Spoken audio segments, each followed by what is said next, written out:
It's the Morgan Evans More or Less Pickleball podcast coming at you in 3, 2, 1, boom.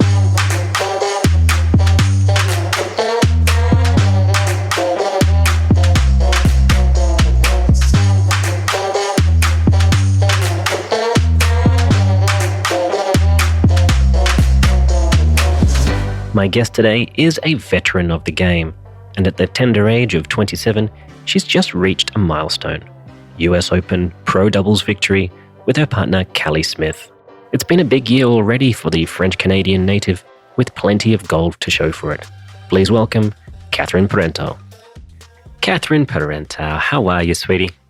Hey, Morgan, how are you? I'm very well. Have you recovered?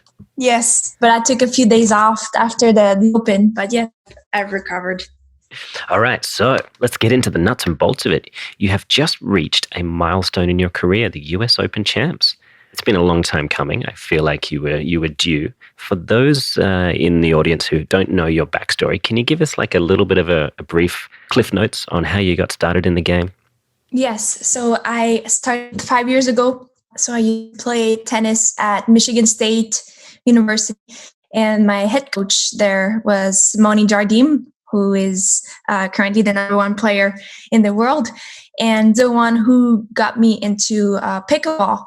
And the way she got into pickleball is that basically you're only eligible to compete for 4 years. And it was my 5th year. During my 5th year, I couldn't compete anymore. I was only part of the coaching staff, kind of helping out Simone on the side. And she could tell that I was kind of missing competing. And so she was like, you should try this sport called pickleball.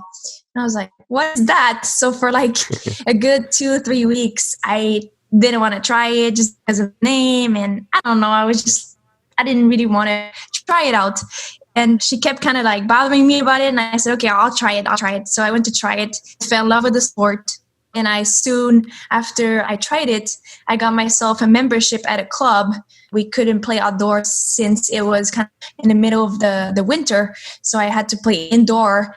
And there were just a few places where I could play. So I got myself a membership. And that's kind of how I started playing. Wow, that's amazing.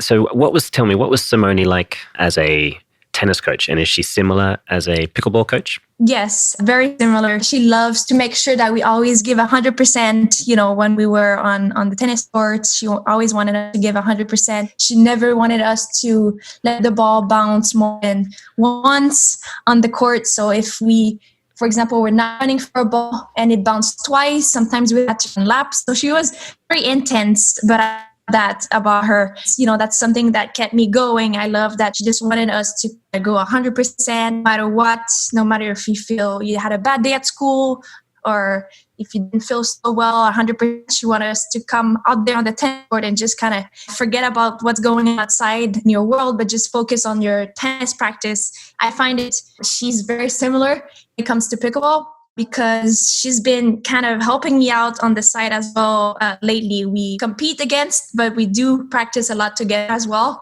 And we push each other. So yeah, it's great.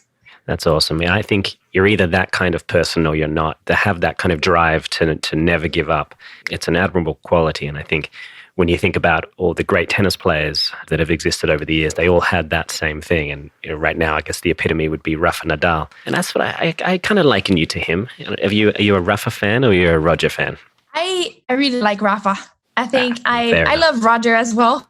But I think Rafa shows a little bit more emotions, and I love that about him. Yeah, he's a battler. There's no doubt about it. So you said you took a couple of days off after the US Open, and congratulations again. Thank you. I'm sure you've heard that from every man and their dog since it's happened. Has it kind of sunken in? Has your life changed at all? Yes, it did. Like, in the first few days after the Open, I was kind of like just so happy and super excited. And I took a few days off to try to just recover, and kind of did change a little bit. I think it was a big step into the sport, being live for the first time. So it was just awesome to be part of the kind of a historical moment. And it's been great. But now I'm going to focus for my next tournament, which is going to be a Georgia Open, which is coming up Oh, wow. next week. So yeah, I have to kind of stop thinking about it, not move on. It's for sure, it's great, that happened and everything, but I have to kind of put it in the past and focus on my next journey. That's good. That's a great attitude. Yeah, I think a lot of people can find a way to win tournaments and perhaps a major, but then backing it up with a follow-on performance, that's a little bit difficult. I think a lot of people find that very tough to keep the same level of motivation to get back out there and train as hard as they know they should be, to try to make sure it wasn't just a one and done situation. So I'm glad you've got a good attitude regarding that. Well played. Thank you. Were you surprised at all by how well Callie handled the pressure? I mean, you've kind of been in the limelight for quite some time now, and you're no stranger to the podium. Callie is a bit more, she's newer to the game, and everybody, was kind of wondering how she was going to handle the pressure of that kind of moment, and it looked like she took it in her stride. Actually, was not that surprised because she's been kind of like the one telling me in the past few weeks. I'm not sure if you knew, but the first few times we played together, we lost. It was not very close. And then we just knew like the whole, from I would say beginning of April to like the US Open, she would text me or even like call me and say, okay, this is our time. It's going to be our time at the Open. She was super motivated and she just hungry. She was like, she really wanted it.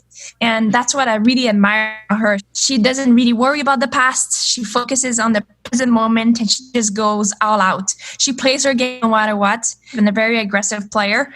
She really handled it well under pressure for sure. Yeah, and I think the kind of intensity that she brings to the table helps you a lot, I'm sure, as well. But I think it's very difficult for pressure to enter your mind when you're basically just playing an aggressive game from start to finish. It's not like you two didn't dink. You certainly did, but it was certainly a powerful showing in terms of hand speed exchanges and how often triggers were pulled, and you ended up coming away with the win for many of those exchanges. That's something that it's very risky. I think everyone kind of knows that if you pull the trigger first, it can very well end up being egg on your face. So to be able to do it and win those battles is amazing. Yes. I mean, we both did a good job at kind of not just pulling the trigger, after the second or third dink, but dink a little bit more so it's not as very obvious what we're going to do, to hide it a little bit longer or, try to not show it again what we're going to do. Otherwise, kind of pull the trigger every 2-3 balls. And I think that's what we did pretty well as well. It's just kind of like moving the ball around, dinking. And then once we had the opportunity, we would go for it. Whereas other matches before we played Lucy and Simone, they were able to adjust our game because we were pulling the trigger a little too quickly. Okay, so it just took a little extra patience from you two to find the slightly better ball to work with. So most people would say, arguably, Callie has the best hair in the women's game. Do you have hair envy? I have hair envy of Steve Deacon, obviously. We all do. But yes. Callie's amazing. Come on. Yeah, I know. It's crazy. And I always think like if she falls, I don't know if you saw that video once when she played with Martina Cockley in Colorado, Denver, I believe. She's about to fall in the kitchen and Martina pulled her hair back and they ended up winning the point. It's something crazy like that. So in my head, I'm like, okay, well, if that happens, I know what to do. That's awesome. I haven't seen that, but oh my gosh, that's so funny. That's why she does it. Now I know. It's a great strategy to stay out of the kitchen. And I think for a lot of people, the $1 million question is, how did you decide on a French Bulldog and do they really snore? So I grew up with Boston Terriers and pugs, and so kind of like small dogs with not a lot of hair. And I wanted to get a dog, like a different breed. I was looking through kind of picture when I was younger, and I remember loving French Bulldogs, just looking at them and thinking, oh my gosh, they're so cute. And when it came the time to decide on to pick a dog, I was like, for sure, we're a French Bulldog. And that's how we kind of decided to get a Frenchie. And they do snore. Depending on her, posture, I guess, with her neck, depending on her position, her sleeping position. But yes, we can hear her very well at night. So you two just have to snore louder than her and everyone's fine. Exactly. Okay, now switching back to slightly more pickleball. I'm not sure if everyone really wants to know about the French Bulldog. I hope they do, because they're wonderful animals. But we should probably talk a little about pickleball again. So obviously you've been knocking on the door of greatness for quite some time, but you haven't broken through until kind of this year, where you and Simone partnered up in Delray, and I feel like that was the first time I'd ever seen, for the first time ever, someone that was playing with Simone kind of get left out. It was the first time that I saw her getting more attention in the final than the partner. Was that a weird kind of feeling for you? Yes, it was kind of weird, yes. But I think that day when we played in Delray, Simone was not playing her best. That was one of the first time I saw her play not as well. I mean, she knows. We still talk about it, like even recently we spoke about it, how her final was not the best, but we ended up winning. That's what matters. We found a way to win, even though we were not on our game plan A. So yeah, being a little bit more left out with Simone it gave me some confidence in a way. Yeah. Like, wow, they really respect me, or maybe they're a little bit more scared, or they fear my attacks, or kind of made me confident, thinking that, well, I'm playing with the number one and they're actually keeping the from me. That's a good thing for me. For sure. For so long, people have kind of looked at you and thought, she's like a mini Simone. And in so many ways, your mannerisms, your technique on the court, you look so similar, and you can tell there's influence there. It was only a matter of time before you kind of bridged the gap. Do you think there's still a gap in between me and Simone? Yeah, it's a tough question. You don't have to answer it. No, it's a good question. I think I know that her game is getting closer for sure. I still do think she has more experience than me. For sure, a lot more titles, and so she's for sure when it comes to mental, I think she's still a little stronger than me. Whereas if we talk about physical, I think I might get there as soon as I can. 26? Yes. Okay, yeah, she's 41 or 42, is that right? Yep, she's 41, turning 42, I believe, this number, yes. Yeah, so we'll cut her a little slack from the physical side of things. I mean, geez. Yes, and I mean, she's fit. She always tells me she feels like she's in the best shape of her life at 41, which is awesome. I do feel I have, for sure, a slight advantage there. It's just, I know how she is, and it doesn't matter who she's playing against. She's just going to bring it, and she's going to go all out 100%. If I don't have necessarily a very good day, I know that she's not going to feel bad. If she has to, she can give me any points, freebies for sure. Do you think you and Simone will play again together, or is it Callie for the foreseeable future? Yes, we actually have 2 tournaments together coming up this year. We're playing a PPA event together in Vegas, and then we play an APP at Hilton Head. So that's it for this year. For next year, we have a few planned as well. I believe 1 or 2. And maybe we talked a little about 2023. Maybe we would be playing more tournaments together for sure. But I'm mostly playing with Callie, yes, next year. Okay. That sounds exciting. Who have you got for nationals? I have Jesse Irvin. Jesse. So, and for mixed? For mixed, I got Steve Deacon. Steve. All right. Oh, are you sure? How's his hand? He's doing better. I know he's been working hard. He looks like he's doing good, and he's in good hands. So that's good. Yeah. Well, Steve, if you're listening, then we wish you a swift recovery, mate. Yes. And take care of that hair. We're going to hold it there just for a quick word from our sponsor, Coach Me Pickleball.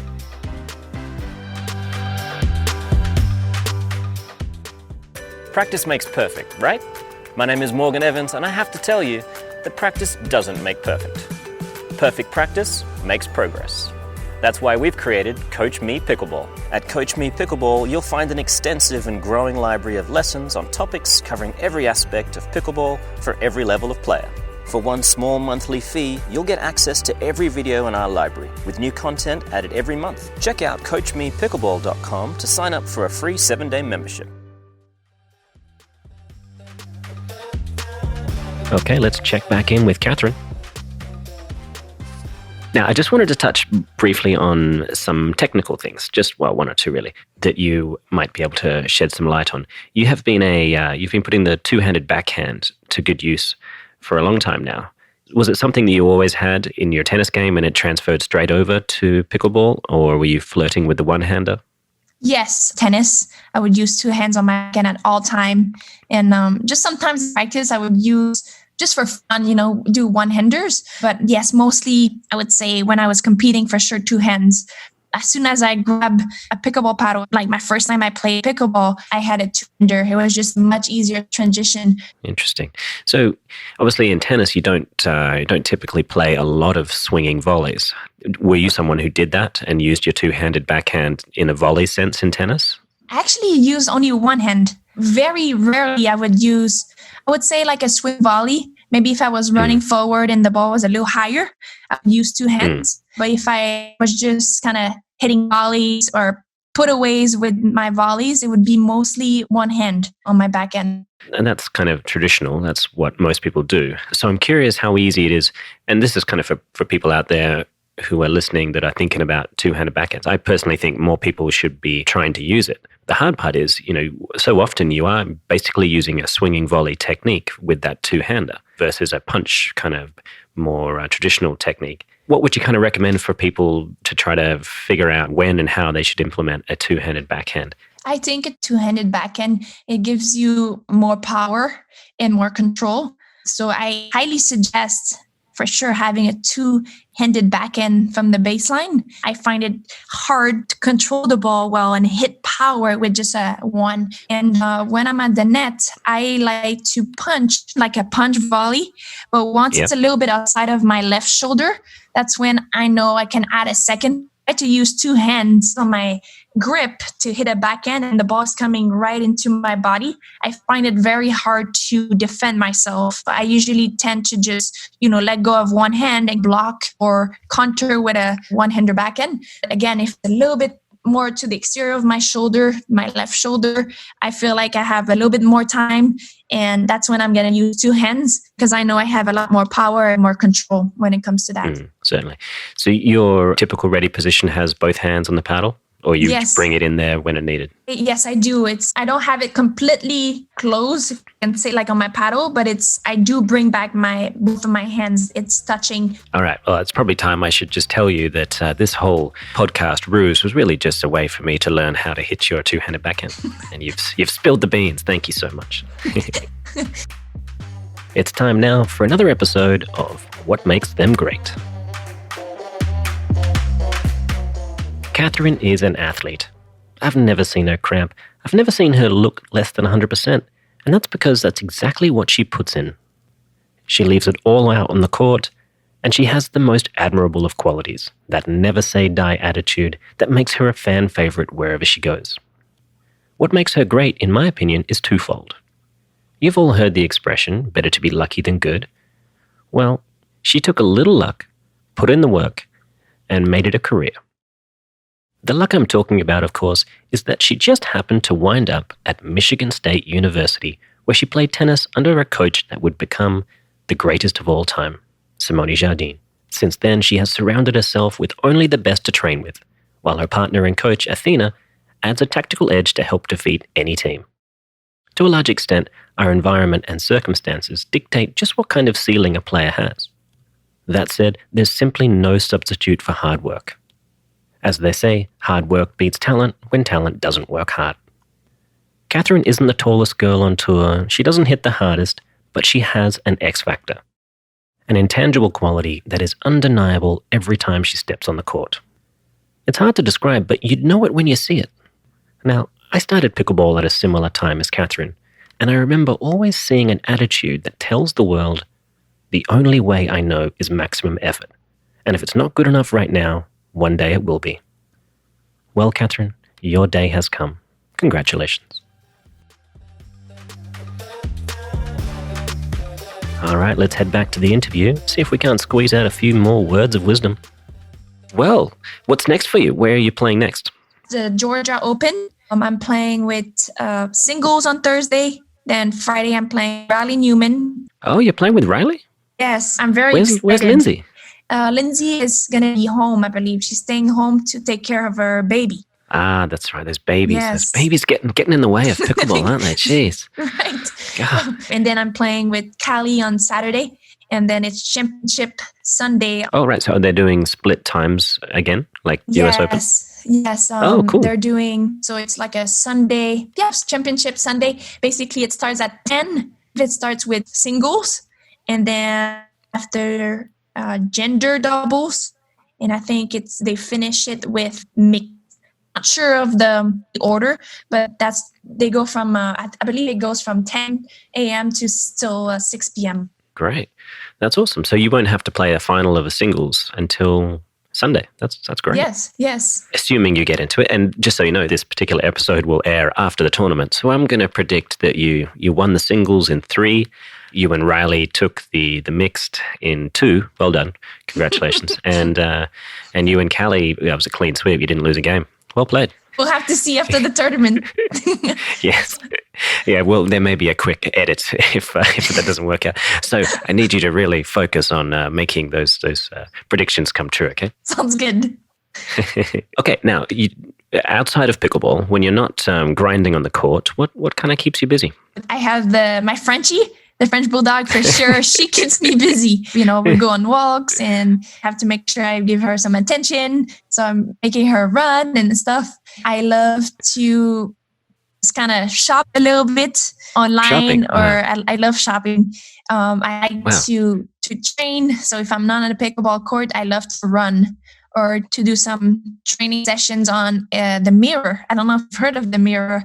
Yeah. Pretty awesome. It's got some live classes or some recorded classes, and you can kind of do like a 3-minute workout or however long you want it to be. I love it. I love to read as well. Do you teach pickleball as well? Yes. Excellent. Whereabouts do you teach, and how can our esteemed listeners come and get a lesson? So I teach at Collier's Reserve Country Club in Naples. I teach there Monday through Friday, but on Tuesday I teach at the YMCA, Peak Performance Academy, where Simone teaches, and they can find me online. They can find my schedule online on Peak Academy website. I believe it's under clinics or lessons, and then you can see my name and you see the times available for every Tuesdays. I'm not going to be doing a lot of private lessons this summer, as Athena and I, we're going to be traveling to do some clinics all over the country a little bit. So I'm looking forward to that. That's going to be fun. They can also always kind of add me on social media, and they can always send me a quick little message and ask me if I can come to their location or if they want to book a lesson with me. That's always a possibility as well. Awesome. Great. Well, you got to come to the desert and do a camp with me. That'd be fun. Oh, that would be fun. Yes.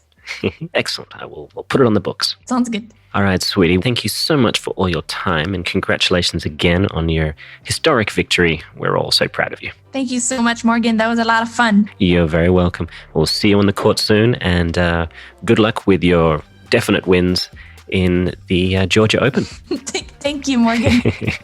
All right. Take care, sweetie. Bye-bye. Cheers. Bye.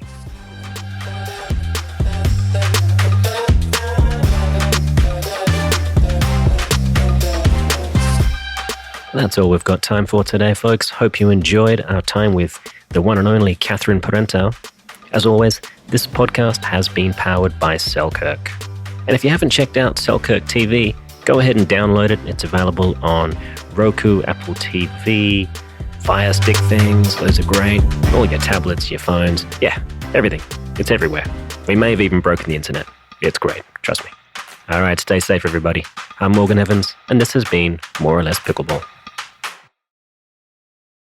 I'm always in deep admiration for anyone who goes hiking.